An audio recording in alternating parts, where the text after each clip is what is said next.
Hello students. तो functions में यार अपन अलजेब्राइक फंक्शन शुरू कर चुके थे कि अलजेब्राइक मतलब पॉलिनोमियल्स को इनिशियली लेके उनमें कुछ ऑपरेशंस करके जोड़ना तोड़ना रूट शूट लेना।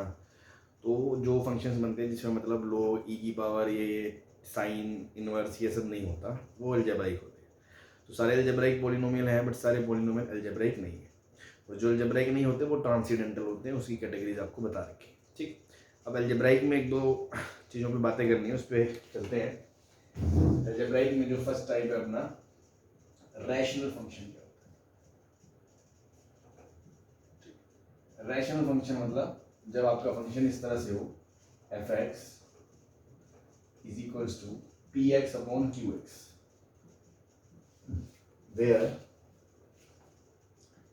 P X and Q X are polynomials. ठीक है, जब पी एक्स और क्यू एक्स ये दोनों फंक्शन क्या है, पॉलिनोमियल फंक्शन है, तो हम इसको क्या बोलेंगे, rational function. Obviously to define F X है ना, to define F X Q X can not be zero, क्योंकि कुछ वैल्यूज ऐसी होंगी क्यू एक्स की जिसके लिए अगर वो जीरो है, पॉलिनोमियल है, जीरो तो होगा, तो वो वैल्यू आपकी डिनोमिनेटर से आपको हटानी पड़ेगी। क्यों? क्योंकि डिनोमिनेटर में जीरो रखोगे तो उसको सांस नहीं आएगा, वो डिफाइंड नहीं होगा। तो f x is equal to, properly इसको अपन ऐसे लिखेंगे, p x upon Q x for all x belongs to are minus. देखो p x denominator, p x तो पॉलिनोमियल है, पॉलिनोमियल को खुद को डिफाइन होने में कोई दिक्कत नहीं है। क्यू एक्स भी एक पॉलिनोमियल है, उसको भी खुद को डिफाइन होने में कोई दिक्कत नहीं, क्योंकि दोनों के डोमेन आर होते हैं। अब पी एक्स तो कोई भी वैल्यू ले सकते हैं, न्यूमरेटर में बैठा है, पर डिनोमिनेटर में क्यू एक्स जीरो नहीं हो सकता। तो हम इसमें से वो वैल्यू हटाएंगे एक्स की जिनके लिए क्यू एक्स जीरो है। ठीक है, ये मैंने आपका सेट बिल्डर फॉर्म में लिख दिया। This is domain. कुल मिला के क्या कह रहे हैं, क्यू को जीरो करो, जो जो एक्स की वैल्यू आई वो हम हटा देंगे आर में से। जैसे एग्जांपल ले हम, y is equals to X minus two upon x minus three या फोर एक्स माइनस थ्री, ऐसा कुछ। तो ये रैशनल फंक्शन है, लेकिन डिनोमिनेटर जीरो नहीं हो सकता। Four x minus three can not be equals to zero, तो x can not be equals to three by four, three by, ठीक है ना। तो डोमेन क्या बताओगे इसका फंक्शन का, four X belongs to are minus एक ये वैल्यू हटा दोगे, तीन बटा चार, तीन बटा चार। ठीक है जी। तो रैशनल फंक्शंस में हम ये वाली चीजों को हटा देंगे। चलो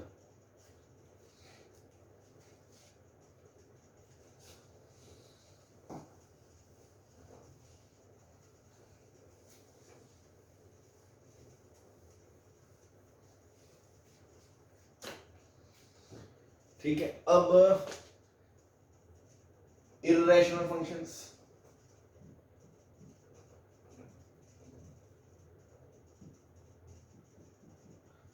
इर्रेशनल फंक्शन मतलब जिसमें पॉलिनोमियल्स की पावर वगैरह जो है वो रेडिकल्स में होगी। जैसे मान लो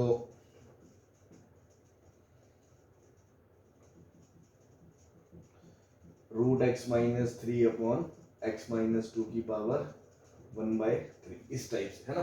तो है तो पॉलिनोमियल, उन पे जोड़ तोड़ के कुछ कर दिया, कोई दिक्कत नहीं है, लेकिन क्या बोलते हैं, पावर्स वगैरह गंदी आ गई है ना, रेडिकल्स में आ गई। तो अपन ये बोल सकते हैं, those algebraic functions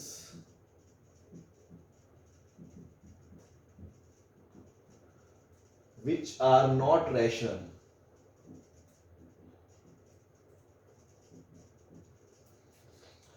are called irrational functions। जो रैशनल, जैसे रियल नंबर्स में होता है कि रैशनल नंबर नहीं है तो इर्रेशनल है, वैसे जो फंक्शन अपने क्या बोलते हैं वो नहीं है, रैशनल नहीं है, वो क्या है, इर्रेशनल। ठीक है, वो फंक्शन इर्रेशनल है। और एक चीज और, पॉलिनोमियल भी रैशनल की कैटेगरी में आते हैं। कैसे? क्योंकि डिनोमिनेटर वाला अगर फंक्शन आप कांस्टेंट ले लोगे, है ना, जीरो के अलावा, तो वो ऊपर पॉलिनोमियल ही बचेगा। ठीक है ना, इसलिए वो रैशनल पॉलिनोमियल में बन जाएगा। जैसे इंटीजर्स रैशनल नंबर्स होते हैं वैसे ही। ठीक है ना। तो रैशनल फंक्शंस वो फंक्शन है जो पॉलिनोमियल अपॉन पॉलिनोमियल कैटेगरी का हो, उसी का स्पेशल सब केस क्या है, पॉलिनोमियल। और इर्रेशनल जो रैशनल नहीं है, बाकी सारे अलजेब्राइक फंक्शन क्या है, इर्रेशनल। ठीक है जी। इसका एक एग्जांपल अपन को ध्यान रखना है स्पेशल, स्क्वायर रूट फंक्शन। जो स्टैंडर्ड अपन ध्यान रखेंगे, स्क्वायर रूट फंक्शन, जिसका नाम हम देंगे y is equals to root X बोलते हैं हम जिसको। और डोमेन क्या है फंक्शन का, x क्या होना चाहिए आपका, 0 या 0 से बड़ा। क्योंकि ये आपने बेसिक में पढ़ा होगा मैथ्स में कि रूट के अंदर कोई भी चीज अगर आती है तो वो 0 या 0 से बड़ी होनी चाहिए, तभी वो डिफाइंड होती है, अदरवाइज वो रियल नंबर नहीं रहती है ना। और जैसे रूट के अंदर 5 आ सकता है, रूट के अंदर 0 आ सकता है, बट रूट के अंदर -1 नहीं आ सकता, क्योंकि ये आयोटा है विच इज नॉट रियल। और हम किसको डील कर रहे हैं, रियल फंक्शंस को। रूट के अंदर ये सब चीजें नहीं आएगी, 0 या 0 से बड़ा हो सकता है डोमेन। रेंज की बात करोगे अगर इसकी, तो इसकी रेंज भी आपको पता होना चाहिए। स्क्वायर रूट चाहे कुछ भी हो, इसके अंदर डिफाइंड क्वांटिटी है, 0 या 0 से बड़ी है, तो जो ये आंसर है ना, ये खुद y, वो भी हमेशा 0 या 0 से बड़ा होगा। अगर इसके अंदर इनपुट 0 आएगा तो वैल्यू 0 आएगी, और 0 के अलावा कुछ भी आएगा जिससे रूट डिफाइंड हो, 1 आएगा, 2 आएगा, जैसे 1 आएगा तो आंसर 1 आएगा, 2 आएगा तो रूट 2 आएगा, 3 आएगा तो रूट 3 आएगा, 9 आएगा तो 3 आएगा, है ना। ये हालांकि 12th में पढ़ रहे हैं फंक्शन, तो बेसिक मैथ्स अपन पूरी 11th पढ़ के आए हैं, तो आपको पता होगा कि रूट 9 इज इक्वल टू +-3 नहीं होता, वो हमेशा 3 ही होता है ना। तो फिर भी जिनको नहीं पता उनको बता दिया कि स्टैंडर्ड हमेशा ये प्लस वैल्यू ही आती है, या 0 आएगी जब ये 0 आएगा, या पॉजिटिव आएगी। मतलब कि रूट एक्स क्या होता है, हमेशा नॉन नेगेटिव होता है, ठीक है ना। तो नेगेटिव वैल्यू कभी नहीं आती है, इसलिए y जो है वो भी 0 या 0 से बड़ा है। y जो है वो भी 0 या 0 से बड़ा है ना। रेंज भी आपकी क्या है, क्लोज 0 से इंफिनिटी। इसको भी आप ऐसे लिख सकते हो, x बिलोंग्स टू क्लोज 0 से इंफिनिटी, ठीक है ना। तो इसका जो ग्राफ बनता है वो ऐसा बनता है, ठीक, इस तरीके से बनता है रूट एक्स का।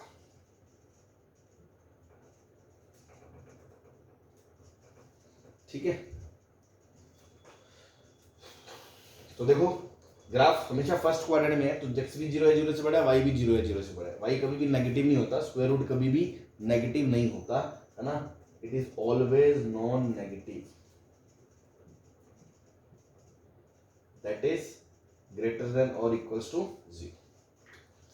ठीक है जी, चलो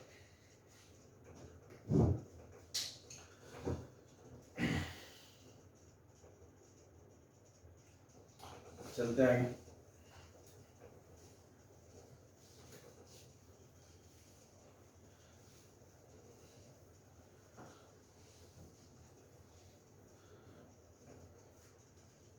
ठीक है, अब अपन कुछ स्टैंडर्ड ऐसे फंक्शंस हैं जो है तो अलजेब्राई की, अपन को बट उनके ध्यान रखने हैं, ग्राफ्स वगैरह, है ना। सिमिलर्स हैं, जैसे जो पढ़ लिए उन्हीं से मिलते जुलते या थोड़े से अलग टाइप के कुछ केसेस ऐसे हैं जो स्टैंडर्ड हमें ध्यान रखने चाहिए। ठीक है, तो उनके पे बात करें तो अपन लिखते हैं कुछ standard functions, some standard algebraic functions.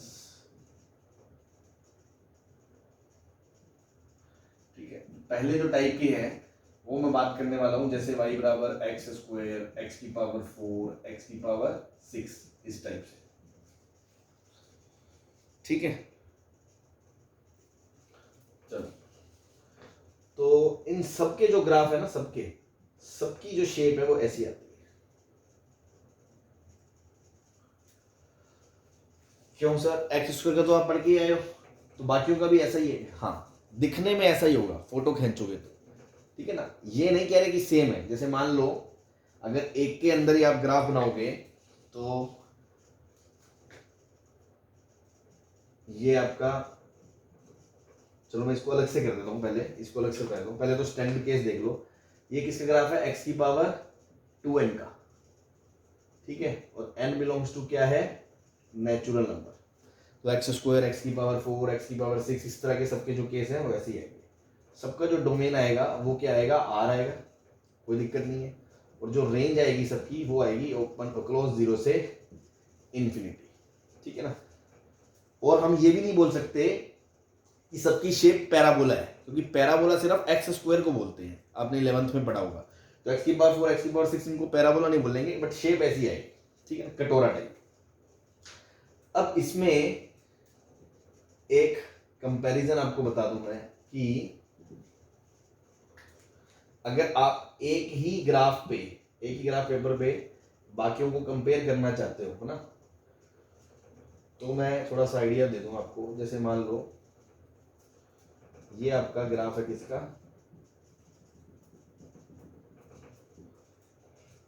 X की पावर 4 का, तो एक्स स्क्वायर का ग्राफ होगा ना वो।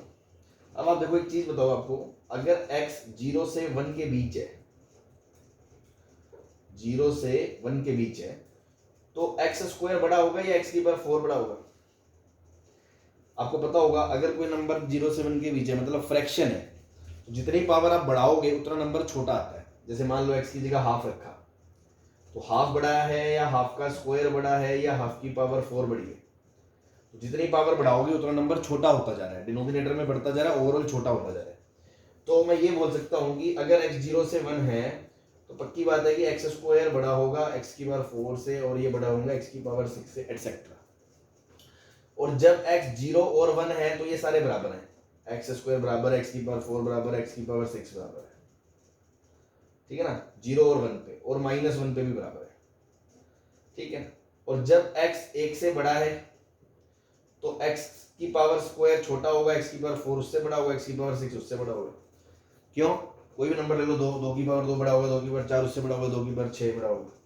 तो जैसे ये पॉजिटिव में, ऐसे ही जब x माइनस इन्फिनिटी से -1 होगा तो भी आपका एक्स की पावर स्क्वायर छोटा होगा, एक्स की पावर 4 बड़ा होगा, एक्स की पावर 6 बड़ा होगा। और जब x आपका -1 से 0 के बीच में होगा तो आपका एक्स स्क्वायर बड़ा होगा एक्स की पावर 4 से, एक्स की पावर 6, ठीक है। क्योंकि ये और ये केस तो सेम है तो पॉजिटिव वैल्यू, और न्यूमेरिकली देखे जाएंगे तो एक फ्रैक्शन है, और एक जितनी डिग्री बढ़ेगी उतना नंबर छोटा होगा, तो कम डिग्री वाला वैल्यू ज्यादा होगा। तो मैं आपको ये दिखाना चाह रहा हूँ, जैसे ये -1 है, ये 1 है, और इस पे तो वैल्यू ये 1 ही आएगी, और ये भी आपकी वैल्यू -1 ही आ रही है, ठीक, ये 0 पे वैल्यू 0 आ रही है। सपोज अब मैं नीले रंग से बना रहा हूँ, तो जो x की पावर, ये मान लो x की पावर 4 है ना, तो जो x की पावर 6 होगा वो 0 से 1 के बीच में इससे छोटा होगा, और 1 के आगे वो इससे ऊपर निकल जाएगा। ऐसे इधर भी 0 से -1 के बीच तो वो इससे छोटा होगा, और -1 के आगे वो ऐसे ऊपर निकल जाएगा, ठीक है। शेप थोड़ी सी मेरी सही नहीं बन रही है, अब फीलिंग समझे, है ना, भावनाओं को समझे। और अगर x की पावर, ये x की पावर क्या हो गया, 6 का हो गया। अगर x की पावर 2 का बनाना चाहूँ तो 0 से 1 में देखो x की पावर 2 बड़ा होगा तो ग्राफ ऊपर होगा x2, तो x की पावर 2, ये मैं डार्क लाइन से बना रहा हूँ, लाइन नहीं है बेसिकली, तो ये पैराबोला ही, ठीक। और 1 पे तो ये 1 से ही गुजरेगा, लेकिन 1 के आगे x की पावर 4 से और x की पावर 6 से सबसे छोटा होगा ये, तो ये ऐसा आया, ठीक। और इधर ये छोटा होगा, लेकिन बीच में ये बड़ा होगा,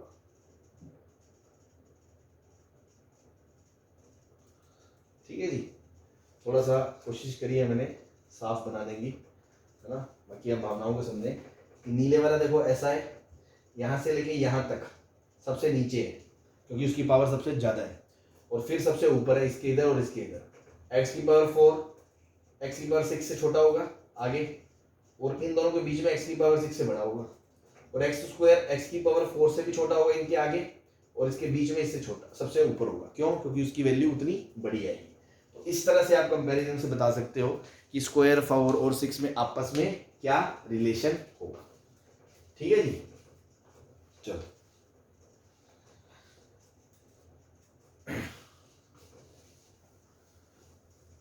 सेकंड जो केस हमें ध्यान रखना है वो है जो x की पावर क्यूब है, x की पावर 5 है, x की पावर 7 है, इस तरह के जो फंक्शंस है ना, मतलब आप जनरली बोल सकते हो x की पावर 2n+1 है, और n क्या है, नेचुरल नंबर है।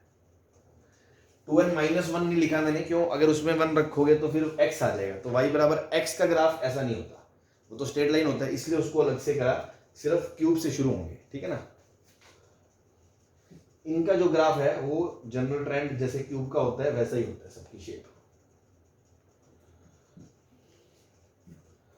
तो जो डोमेन है सबका आर होता है और जो रेंज है सबकी आर होती है, कोई दिक्कत नहीं आती। ठीक है जी। लेकिन इन्हें आपस में अगर हम एक ही ग्राफ पे कंपेयर करना चाहें, कंपैरिजन,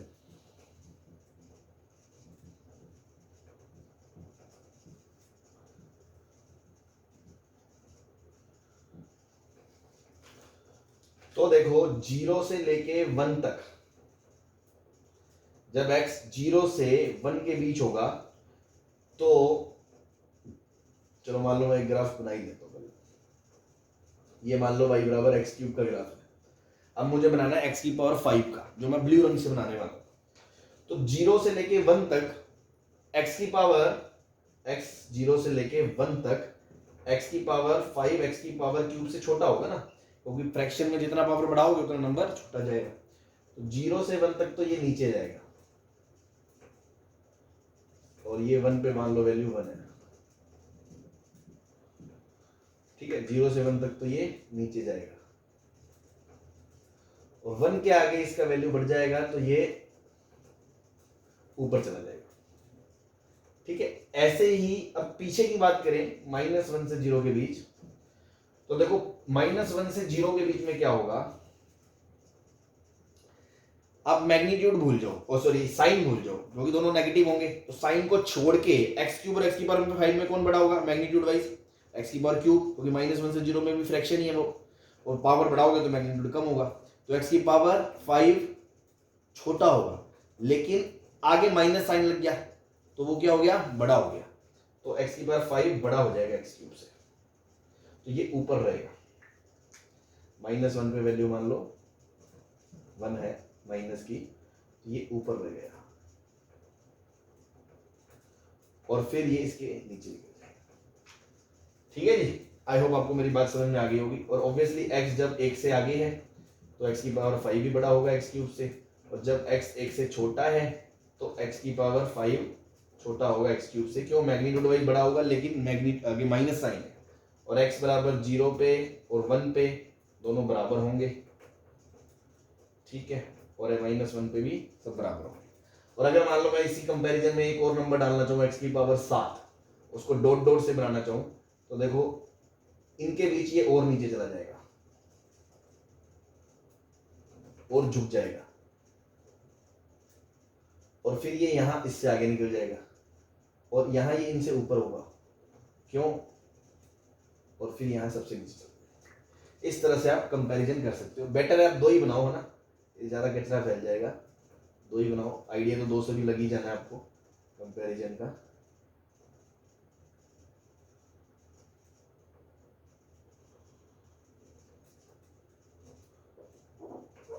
ठीक है, इस तरह बना लोगे तो ज्यादा अच्छे से आपको समझ में आ जाएगा। अब एक और कंपैरिजन मुझे बताना है, वो अभी क्या सारे मिक्स तरह के अपन ने पढ़ लिए, तो बहुत इंपॉर्टेंट है ये भी। 0 से 1 के बीच की बात करेंगे सिर्फ,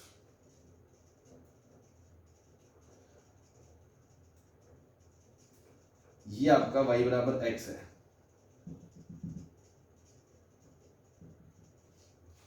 तो अब हमने देखा नंबर 0 से 1 के बीच फ्रैक्शन है, पावर बढ़ाओगे तो 0 से 1 के बीच नंबर छोटा होगा। तो जो एक्स स्क्वायर है ना, एक्स स्क्वायर,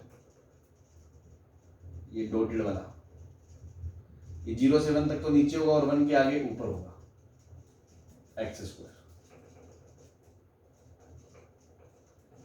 ठीक है, क्यूब की बात करोगे तो 0 से 1 में ये और छोटा होगा,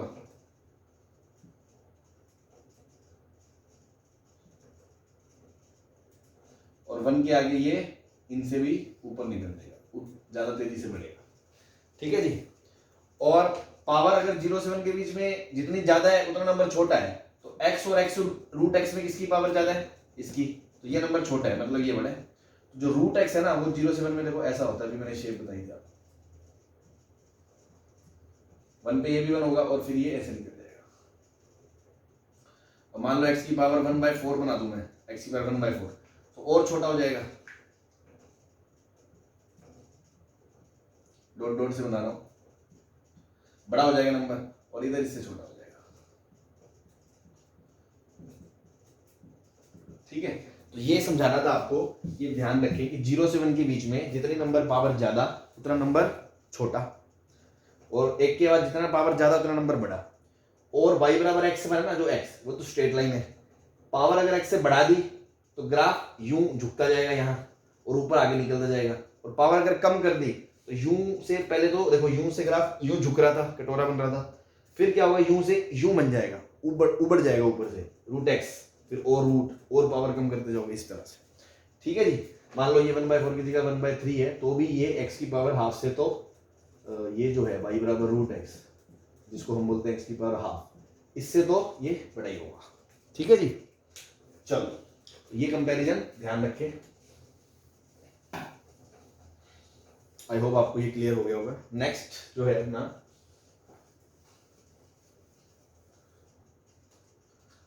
वो है थर्ड टाइप का, जिसमें हम बात करने वाले हैं ये जो मैंने भी बताया, x की पावर 1/2, x की पावर 1/4, x की पावर 1/6, इस तरह से, मतलब y बराबर x की पावर 1/2n, और n क्या है, नेचुरल नंबर। इन सब का ग्राफ ऐसा होगा, y बराबर रूट एक्स टाइप, ठीक है ना, मतलब सबकी शेप ऐसी होगी। तो डोमेन सबका क्या है, r प्लस बोल दूं क्या, r प्लस नहीं बोल सकते क्योंकि r प्लस में सिर्फ पॉजिटिव नंबर आते हैं, बट डोमेन में 0 या 0 इंक्लूड है, तो आप बोलोगे 0 से इन्फिनिटी, और रेंज में भी 0 से इन्फिनिटी, है ना, स्क्वायर रूट हमने बताया था ना अभी, तो बस उसी की फैमिली चल रही है। ठीक है, इसमें भी अगर कंपैरिजन करना होगा तो अभी मैंने आपको करके बताया ही है। ठीक है, आप कर सकते हो कि ये मान लो रूट एक्स है और ये 1 है, और x की पावर अगर 1/4 बनाओगे तो x की पावर 1/4 इसके ऊपर चला जाएगा और इसके ऐसे आगे चला जाएगा। ठीक है जी, डोमेन पता है, रेंज पता है, कोई खास बात नहीं। चलो नेक्स्ट केस लेते हैं, केस 4। जब आपका y बराबर x की पावर 1/3, x की पावर 1/5, x की पावर 1/7 टाइप है, x की पावर 1/1 नहीं बोल सकते क्योंकि वो लाइन हो जाएगी, इसलिए बस हमने लिया x की पावर 1/2n+1, जहां n क्या है, नेचुरल नंबर। ठीक है, इनका जो ग्राफ है वो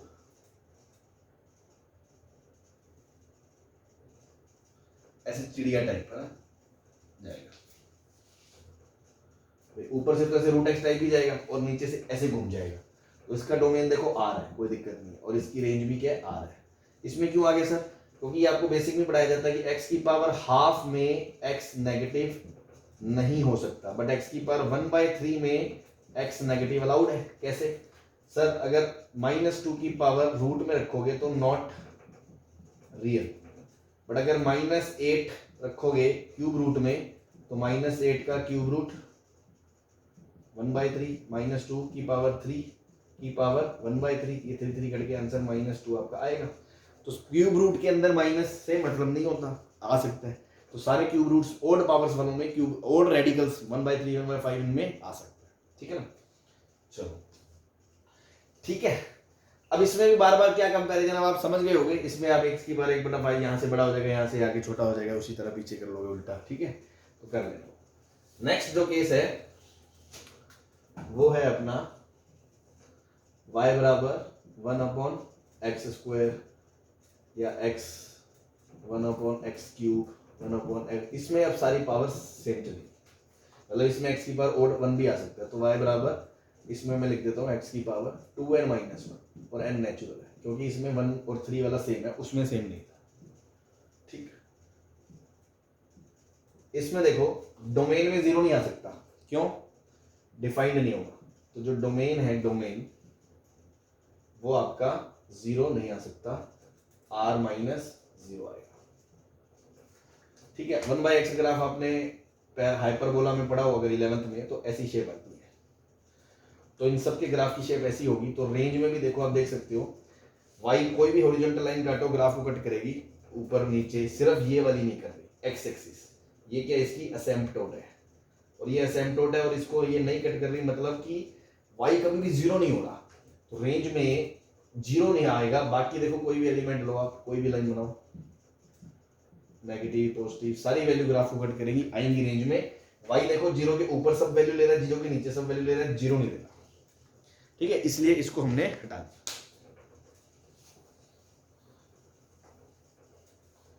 ठीक है जी। जो नेक्स्ट अपना केस है वो है इसी में, जैसे पावर क्या हो जाएगी अब अपनी, ये ओड थी तो पावर आ जाएगी अब अपनी इवन आ जाएगी। y is equals to 1/x², 1/x4 इस तरह से, तो 1/x की पावर 2n और n को क्या बोल दिया, नेचुरल। ठीक है, इनके ग्राफ जो आएंगे वो ऐसे आएंगे।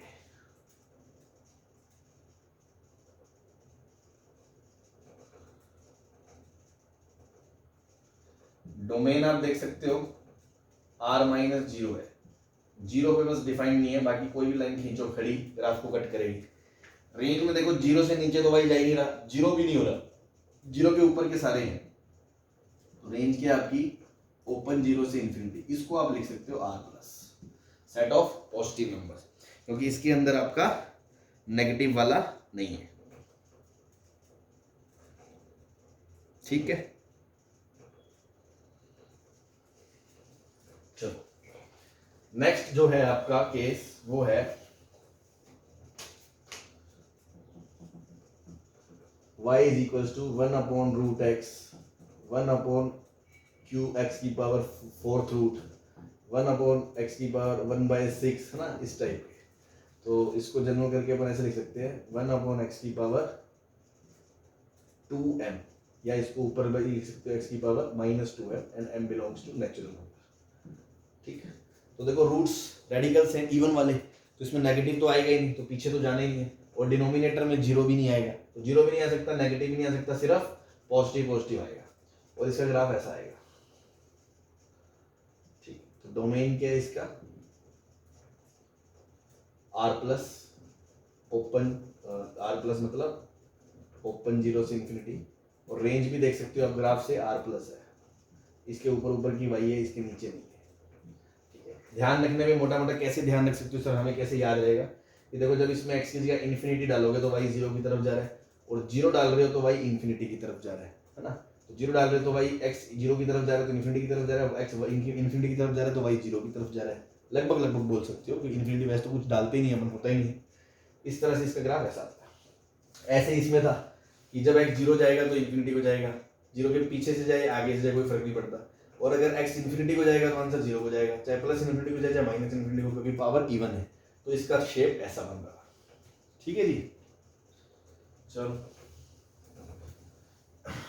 इसके अलावा जो अगला केस है वो है अपना y is equals to 1/³ root of x, y is equals to 1/5th root of x, इस तरह से। तो इसको जनरलाइज करके अपन लिख सकते हैं 1/x की पावर 1/2m प्लस 1, सॉरी ये भी मैंने गलत लिख दिया, ये x की पावर 2m थोड़ी है, ये 1/2m है ना, 1/2 है ना।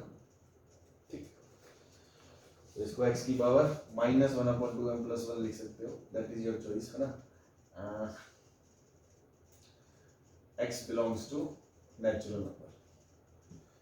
देखो क्यूब रूट की वजह से आपको पता है कि पॉजिटिव नेगेटिव का कोई लफड़ा नहीं है, दोनों आएंगे, और मोटा मोटा देखो जीरो के राइट में देखोगे इन्फिनिटी को जा रहा है, और इन्फिनिटी पे देखोगे जीरो को जा रहा है, तो ऐसा आएगा, और जीरो के जस्ट पीछे रखोगे तो माइनस जीरो को जा रहा है, जीरो माइनस को जा रहा है, तो डोमेन में कोई क्वांटिटी जीरो माइनस को जा रही है, माइनस तो आएगी, लेकिन जीरो की तरफ जा रहा है तो ओवरऑल मैग्नीट्यूड इन्फिनिटी की तरफ जा रहा है, तो आंसर माइनस इन्फिनिटी की तरफ जा रहा है। और अगर x की जगह माइनस इन्फिनिटी रखोगे तो आंसर माइनस तो जाएगा, क्योंकि क्यूब रूट में माइनस अलाउड है, बट इन्फिनिटी की मैग्नीट्यूड है, तो डिनोमिनेटर में इन्फिनिटी जाएगा, तो ओवरऑल मैग्नीट्यूड जीरो की तरफ जाएगा, तो जीरो की तरफ जाएगा पर माइनस से नीचे से, है ना। ठीक है, अगर समझ में आए तो अच्छी बात, नहीं आए तो कोई नहीं, सभी के लिए तो आप मोटा मोटा इसे याद रख लो कि ऐसा है ये x पे ये फंक्शन की ग्राफ। तो देखो इन सब के डोमेन क्या है r-0, और रेंज क्या है सबकी r-0। ठीक है, चलो तो ये जो भी 7-8 केस थे स्टैंडर्ड, ये हमें ध्यान रखने हैं बहुत अच्छे से। ठीक है, इसके अलावा एक और है जो अपन को याद रखना है, y is equals to X plus one by X, है ना। हालांकि इसका ग्राफ कैसे आएगा ये सब आप एओडी में सीख लेना, बट ये अपन ने पढ़ा होता है एएमजीएम में, इसलिए मैं इसके बारे में चर्चा कर रहा हूँ कि सबको पता है एक्स प्लस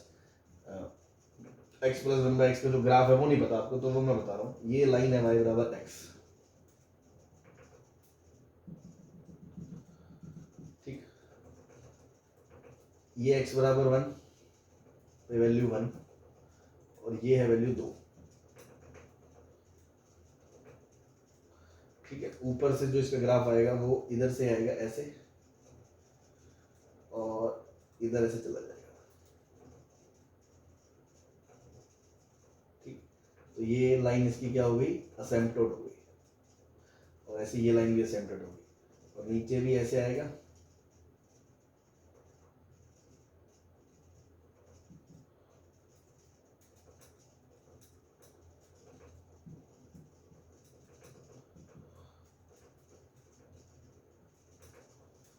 और इधर चल जाएगी, ठीक। तो देखो ग्राफ को देख के आप बता सकते हो इसका जो डोमेन है, डोमेन इधर हर वैल्यू अलाउड है, इधर हर वैल्यू अलाउड है, बस ये इन्फिनिटी तक जा रहा है ना, तो ऐसा नहीं है कि सर ये यहीं रुक गया, आगे कोई भी वैल्यू रखोगे आएगी, जीरो अलाउड नहीं है बस। तो डोमेन में क्या नहीं है, जीरो नहीं है, ये वाला। और रेंज की बात करोगे तो देखो ये है y बराबर 2, तो 2 से ऊपर कोई भी लाइन खींचो ग्राफ को काटेगी, -2 या उससे नीचे करो कोई भी, -2 और 2 के बीच में कोई भी लाइन बनाओ ग्राफ नहीं है। ये असेम्प्टोड ग्राफ ग्राफ का पार्ट थोड़ी होता है, ग्राफ तो यही है, ये तो बस हम मेंशन कर रहे हैं हाँ कि हाँ देखो ये एक ऐसी लाइन है जिसको ये टच करता हुआ दिखाई देगा, जिसको असेम्प्टोड बोलते हैं। ये this is not part of graph, है ना, बीच में तो कुछ नहीं है। अगर आप देखो बीच में क्या है, कुछ नहीं है, ठीक है, कुछ नहीं है, हवा है, हवा। तो रेंज में -2 या उससे छोटा है और 2 या उससे बड़ा है, तो माइनस इन्फानाइट से -2 क्लोज, यूनियन 2 से इन्फानाइट, ठीक है जी।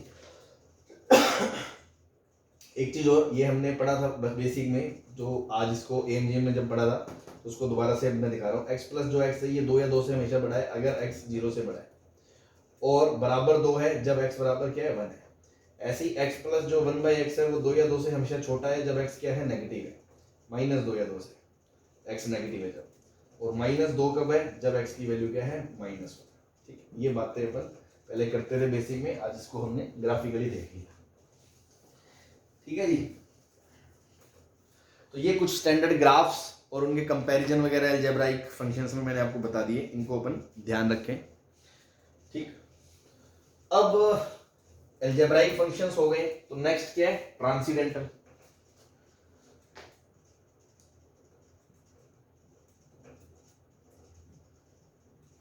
ट्रांसीडेंटल फंक्शंस किसको बोलते थे, which are not algebraic.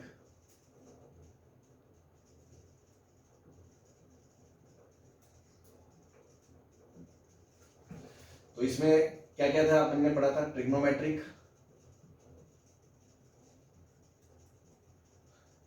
Exponential और लोगरिथमिक और इनवर्स ट्रिग्नोमेट्रिक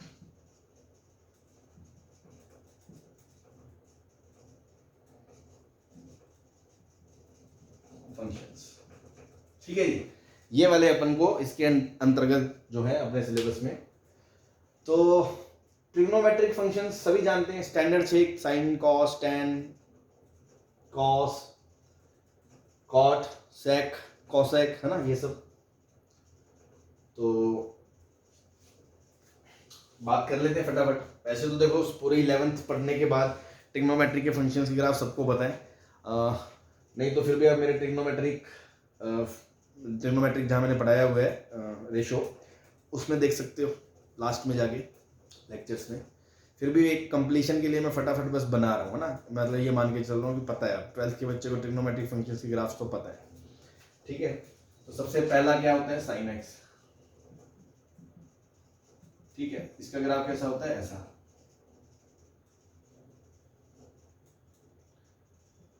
ये y बराबर 1 वाली लाइन है, ये y बराबर -1 वाली लाइन है,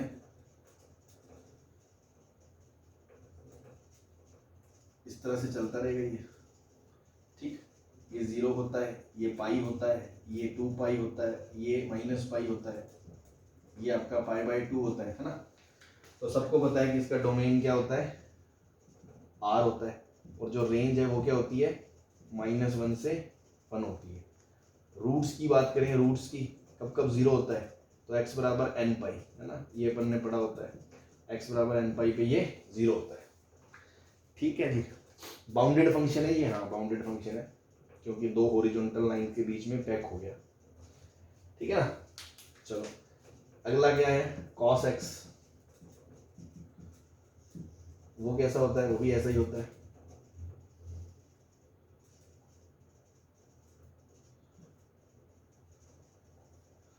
ठीक, ये भी 1 है, और ये वाली लाइन, ये दिखने में थोड़ा टेढ़ा मेढ़ा हो सकता है, बट आप समझ रहे हो तो बस उस हिसाब से बनाना।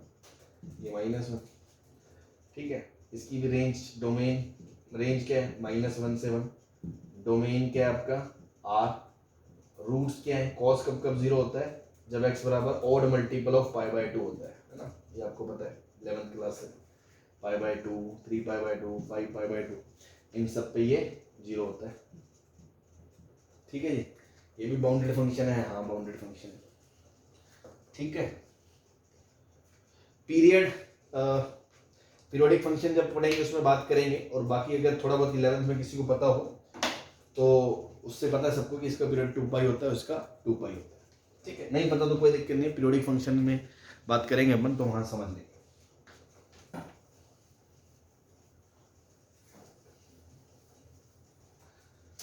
ठीक है जी, अगला है जैसे 10x,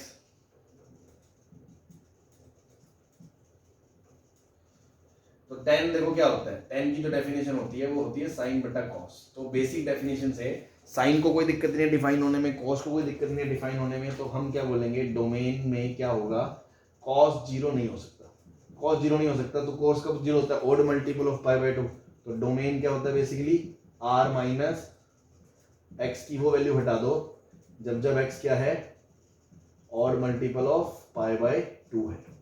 ये सारी वैल्यूज हमने डोमेन में से हटा दी। ठीक है, तो pi by 2, 3 pi by 2, -3 pi by 2, ये सब वैल्यूज इसके डोमेन में नहीं आएंगी। और ग्राफ आप जानते ही अच्छे से, ये पाई होता है, ये 0 होता है ना, इस तरह से। ठीक, तो रेंज क्या है, डोमेन क्या हो गया, रेंज देखो, रेंज क्या है, -∞ से इन्फिनिटी तक जा रहा है, तो रेंज इसकी क्या है, r। रूट्स की बात करोगे तो जब जब साइन 0 होगा तो n पाई ही है। ठीक है ना। बाउंडेड है, नहीं अनबाउंडेड है, कोई भी दो हॉरिजॉन्टल लाइनों के बीच में नहीं आ रहा, और वैसे दिख रहा है रेंज आ रहा है तो क्या है, अनबाउंडेड है। ठीक है, ऐसे y बराबर कॉट x, कॉट क्या होता है, जब साइन 0 ना हो, डिफाइंड कब होगा, जब साइन 0 ना हो। तो डोमेन की क्या बात करेंगे, r में से वो वैल्यूज हटा दो जब जब साइन 0 है, और साइन कब कब 0 है, n पाई, तो n पाई वाली वैल्यूज को हटा दिया हमने डोमेन में। रेंज इसकी भी r होती है। रूट्स में इसमें cos 0 होता है, तो cos 0 मतलब x बराबर odd multiple of pi by 2 इसके रूट्स होते हैं। ठीक, तो ये डिफाइन कहाँ नहीं है, 0 पाई 2 पाई पे, तो 0 को छोड़ दो, पाई को छोड़ दो, 2 पाई को छोड़ दो, माइनस पाई को छोड़ दो। ठीक, और उसके बाद आपको उसकी शेप पता है, ऐसे आती है।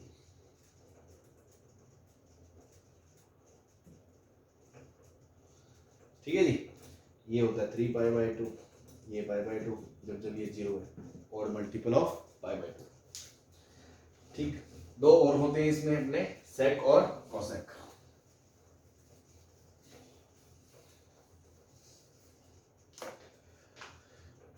y is equal to sec x, sec x क्या होता है, 1 बाय कॉस x। तो कॉस 0 नहीं होना चाहिए, तो डोमेन में हम क्या बात करेंगे, r में से वो वैल्यू हटा दो जब जब x odd multiple of pi by 2 है, क्योंकि तब तब कॉस क्या होगा, 0 होगा।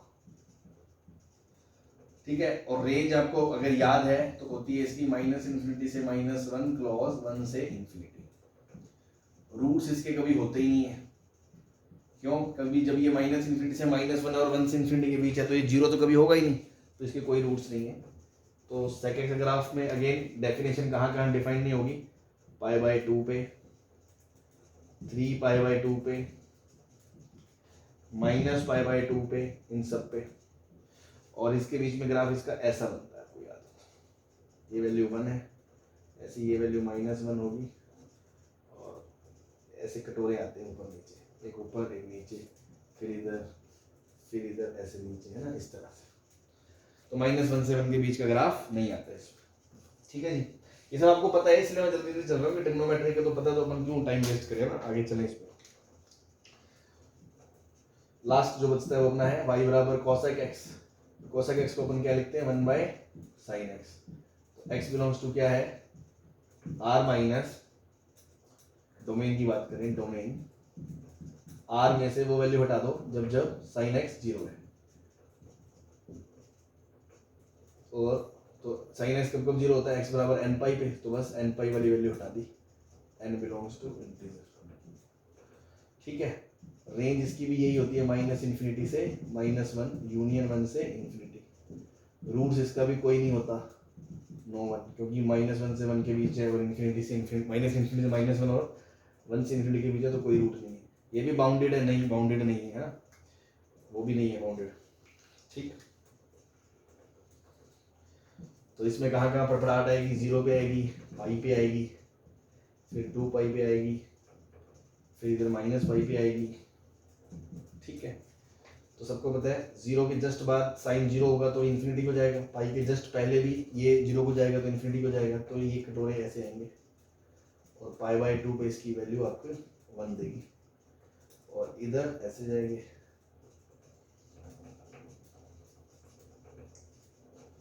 और ये वैल्यू आपकी जो आएगी -1, ठीक है। फिर अगेन इधर ये इधर ये इधर ये, इस तरह से चलेगा, ठीक है जी। चलो ये सब आपको पता था तो अपन ने जल्दी जल्दी खींच लिए।